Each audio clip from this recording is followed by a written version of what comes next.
কে কে চান জামাত নিয়ে নিক? আমি ধন্যবাদ জানাই বাংলাদেশের গণতন্ত্র প্রিয় মানুষকে। মুক্তিযুদ্ধের পক্ষে থাকা একটা দলকে অন্তত ভোট দিয়েছে।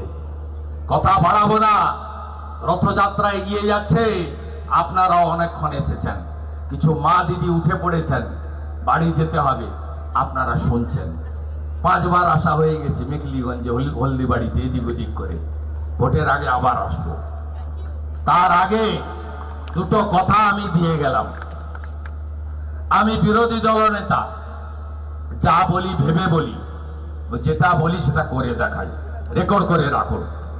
বিজেপি সরকার এলে চাংড়াবান্ধা ইন্টিগ্রেটেড চেকপোস্ট 6 মাসের মধ্যে চালু করার দায়িত্ব ভারতীয় জনতা পার্টি। চাংড়াবান্ধাকে পুরসভা করার দায়িত্ব ভারতীয় জনতা পার্টি। 2025 17ই মে ইউনূসের সরকার আমদানি রপ্তানিতে যে নিষেধাজ্ঞা দিয়েছে, আমি ইমিডিয়েটলি জয়শঙ্করজির সঙ্গে কথা বলবো, পীযূষ গোয়েলজির সঙ্গে কথা বলবো।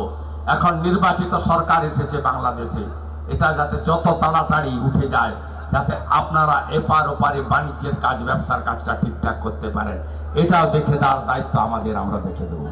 সবাই ভালো থাকবেন। পদ্ম ফুটবে তো? শুধু জলপাইগুড়িতে ফুটলে হবে? ময়নাগুড়িতে ফুটলে হবে? ধূপগুড়িতে ফুটলে হবে? নাগরাকাটায় ফুটলে হবে? মালবাজারে ফুটলে হবে? রাজগঞ্জে ফুটলে হবে? ডাবলা ফুলবাড়িতে হলে হবে? মেখলিগঞ্জেও ফাটাতে হবে। আর আমার দায়িত্ব নন্দীগ্রামে হারিয়েছি, এবারে ভবানীপুরে হারাবো। আমি ভবানীপুরে হারানোর দায়িত্ব নিলাম, আর আপনারা মেখলিগঞ্জ দেবেন তো?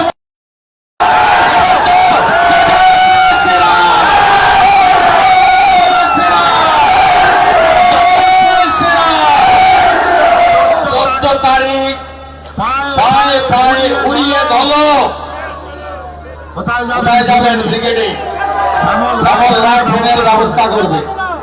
আর যাদের কলকাতা আত্মীয় স্বজন আছে আগের দিন চলে যাবেন। 10 লক্ষ লোক আমরা ব্রিগেডে সেদিন আসবো। কিছুদিন আগে একসঙ্গে গীতা পড়েছে 5 লাখ। আর মোদিজির সামনে 10 লক্ষ লোক যাবো আমরা। কোচবিহার থেকে কাকদ্বীপ, দার্জিলিং থেকে দীঘা। মোদিজিকে বলবো, এবারে বাংলা বাঙালির পার্টি, ডক্টর শ্যামাপ্রসাদ মুখার্জির পার্টি বিজেপির হাতে আমরা তুলে দিচ্ছি। বিহার পারলে, মহারাষ্ট্র পারলে, হরিয়ানা পারলে, দিল্লি পারলে, উড়িষ্যা পারলে, ত্রিপুরা পারলে, আসাম পারলে, আমরা বাংলা বিজেপি পারি। এই রাজ্যে মোদিজিকে তুলে দিতে